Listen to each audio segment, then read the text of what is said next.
So, however, it is the last word on the left-hand column at the end of chapter 28. If he finds it hard to dismiss them, dismiss the mind. What does that mean? I think there's a typo. I don't know. But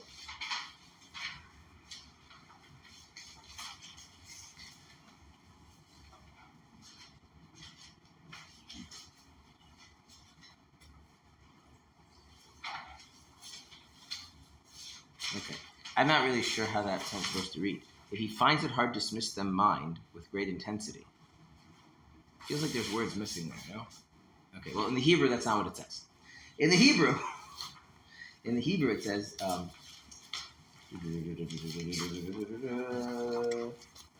if he finds it difficult to remove them from his mind because they are extremely disturbing his mind with great intensity, something like that. Okay, so you're having these thoughts and they're great intensity, you can't get rid of them. Okay. He should humble his spirit before God. Step one. We're going to enumerate them. What's step one? Humble your spirit before God. Step two, supplicate him in his thought to have compassion upon him in his abundant mercies. Right? As what kind of a father takes pity on his children who stem from his brain, so may God have pity on the soul which is derived from his him who is blessed, and deliver it from the turbulent waters, which is an expression for disturbing thoughts. For his sake he will do it, for verily his people is a part of God. Okay? The idea being that since the godly soul stems from God, the way the son stems from the father, which we're not going to elaborate on because that's discussed like in chapter 2 of Tanya. If you want to know the explanation of that as it would be explained in this class, you can go to the Spotify, SoundCloud, or chapter 2 and listen to all, I don't know, probably 17 classes on it or whatever. I don't know how many it was. Okay. But the idea is that there is this existential bond between the God and the soul, like a father and a son. And when a father has compassion on his son, there's not compassion for someone else. This is very important. We're going to start with this point. When a father has compassion on his son, why is he having compassion on his son? Because the son, what does that mean?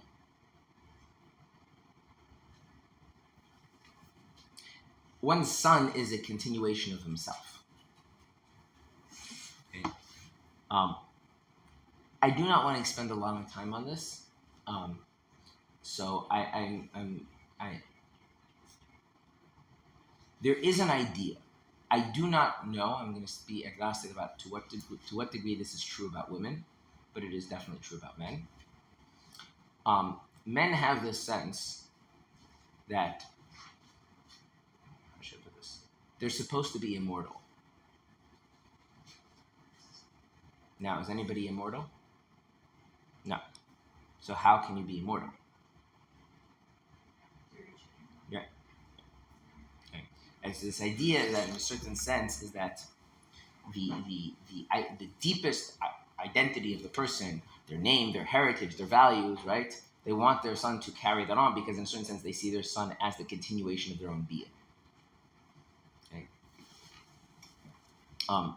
This is also the basis of inheritance law in Judaism, where when a father dies and the son inherits, it's not like the son becomes the legal owner of the property. It's the legal ownership of the father continues, but instantiated into the son. So it's like, if you have a shul and some of the members die and new members join, right? There's no transfer of ownership. Right? It's just who is instantiating the community, right? So it's a similar idea. So what that means is there's a very different notion of compassion. It's that you see the other as really not another at all. And so there's the notion of selfish versus selfless really would dissolve at that point. So certain ideas that we have as a basic dichotomy in our mind, like this is selfless, it's about the other person, it's selfish, it's about me, right? Okay, so on that dynamic, there's not a selfish versus selfless type of a thing. Because selfish versus selfless is, well, there's me and then there's you. There's myself and there's the other. And the question is, I'm going to prioritize the other over myself, selfless. Or I'm going to prioritize myself over the other. But if there is no notion of myself versus the other to begin with, then the whole concept of selfish and selfishness don't exist. Okay, so what he's drawing our attention to is that what is Hashem's fundamental attitude towards the godly soul of a Jew? Is that It's not he's prioritizing the soul and caring about the soul because God is like very nice and passionate. It's that as far as God's concerned, the well-being of the soul is, so to speak, for all intents and purposes, the well-being of God. Okay, so now let's go back. What were the two steps? Humbling oneself and then supplicate him in thought to have compassion. Okay, why do you have to humble yourself?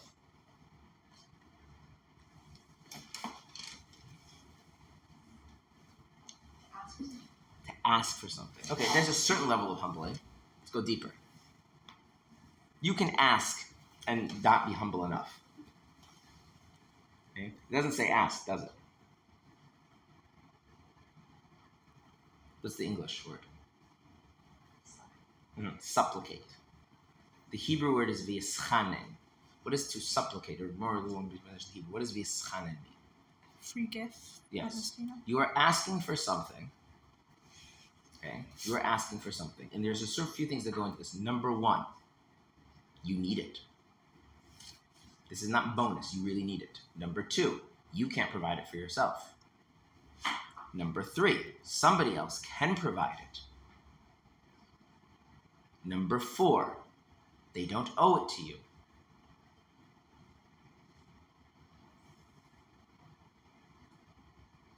Number five, you have no power to make them give it to you. Let's go through those 5 things again. Number one, You need it. you really need it. Number two. Number three. Number four, they don't owe it to you. And number 5, No power. you have no power to make them give it to you. Now ask. When all of those things are clear, it's a different kind of asking, yes? Okay. What happens to any of our sense of self-absorption and arrogance and entitlement? That kind of has to be let go of, yes? So this is an important step, right? Because a person feels like, I'm supposed to be able to not have these thoughts bother me during davening, and how is this happening? It's not fair, right? Okay, it's not going to work, right? So let's go through it. What he's saying is, I really need my mind to be clear of these disturbing thoughts so I can properly pray, right? I really need that. I really, this is not a bonus, this is not an extra, I really need this. And I really cannot get these thoughts out of my mind. Like realizing I'm incapable of doing it. Because if I'm capable of doing it, go back to what we learned in the previous part of the chapter, right? Okay, God is capable. But does he owe it to me to do it? Do I have some sort of special power to make him do it? Okay, now ask. And so what's the basis of asking? It's because you know that he wants to do it. Right? That's the second way, right? You're asking for the compassion of the Father and Son. Not because of, right? In other words, it's you're letting it go from being all about you. So the humbling one's spirit is necessary for the second step of supplication to be genuine and real. Okay. The last point that I'm going to make here. It says to supplicate God where? In one's thought. Why does it say in one's thought?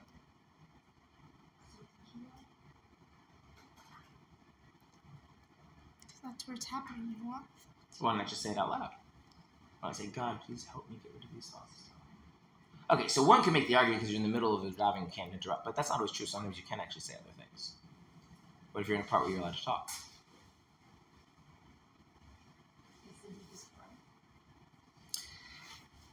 It's the part where you can't fool yourself. What?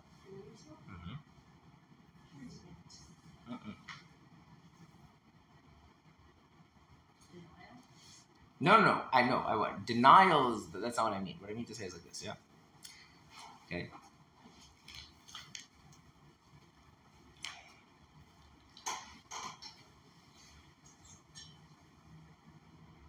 If you could only control one thing in your life, what was the one thing to control? You don't control one thing. Only one thing. Self is too broad because you're multifaceted. So if you want yourself, you have to pick one part of yourself.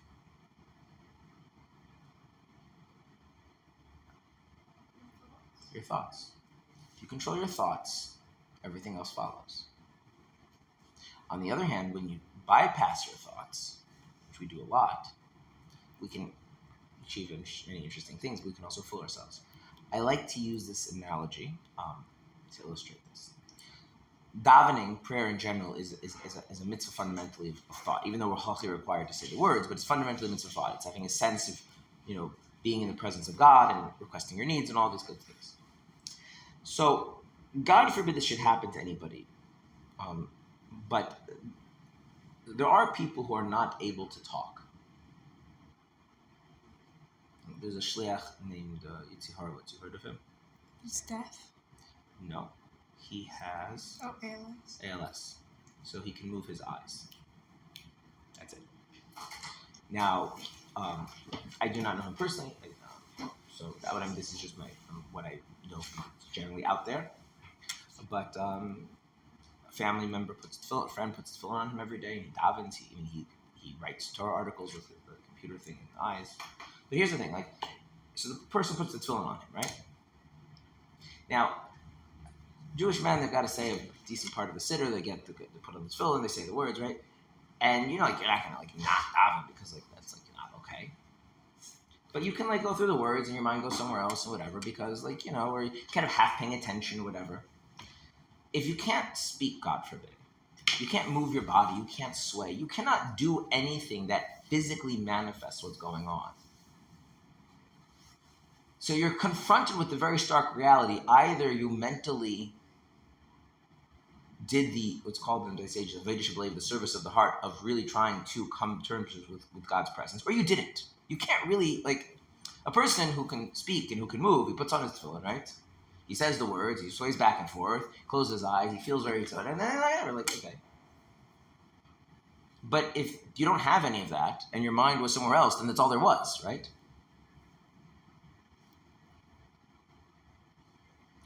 Think about things that genuinely matter to you in life. You feel them in your awareness, even without doing any sort of physical expression, without speaking about anything, without any background music playing, right? On the other hand, right, things that don't touch us that deeply, right? Movement, words, music, all those things, they can kind of compensate a little bit for that. So what is he saying here?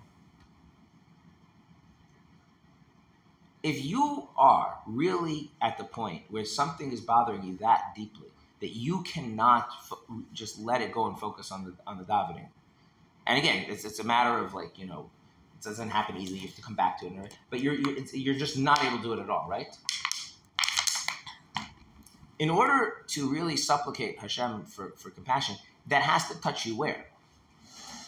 It has to really touch you. So don't start saying Tehillim for it. Don't start waving your hands. Don't start closing your eyes. Don't you have to get to the point where that really, you've been really humbled, and in your mind you're calling out to God to give you this assistance because He loves you like a father loves his son. That's it. It's not such a complicated thing, but it is such it's a very, I wouldn't say demanding, but it's a very raw thing. If the Alter Rebbe is saying is if it's that bad, then you have to treat it like it's that bad.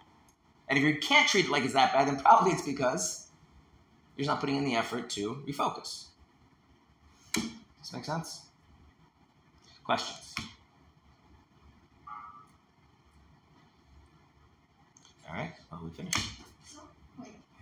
So all the thoughts you have are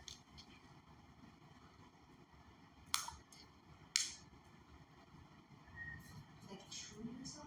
What do you mean there can't be It means a lie in that it space? means that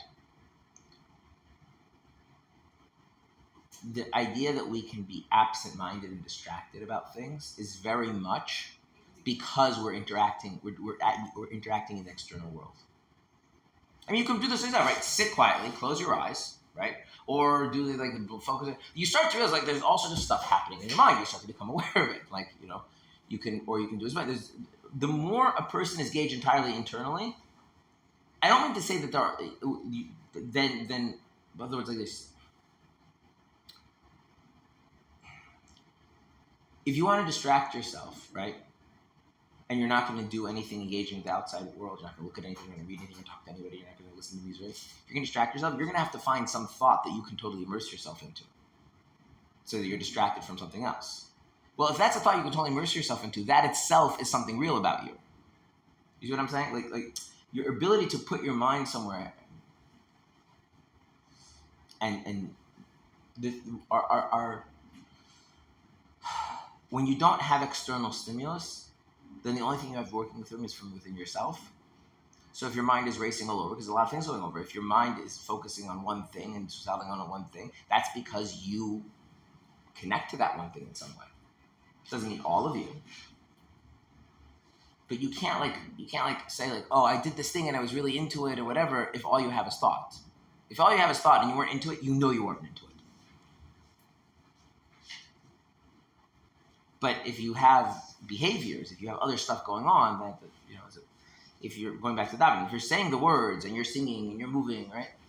The fact that your mind was hopping all over the place, you can be completely oblivious to. Not take it so seriously. But if all you have is what's going on in your mind, and what you're going on in your mind is shallow and chaotic and superficial, well, then you experienced it as shallow, chaotic, and superficial. Right? I mean, generally speaking, people who don't like what's going on in their mind and want to distract themselves, the general thing they do is they don't say, let me think about something else. Right? They generally let me go do something, let me go listen to something, let me go, right? External stimulus, right? Drowns it out. So you're saying, okay, so if you're bothered by what's going on and what's bothered going on in your mind, then lean into it. Be really bothered by it fully. Be humbled by it. Supplicate for help. Yeah. Don't make a show out of asking God for assistance. It's not going to work.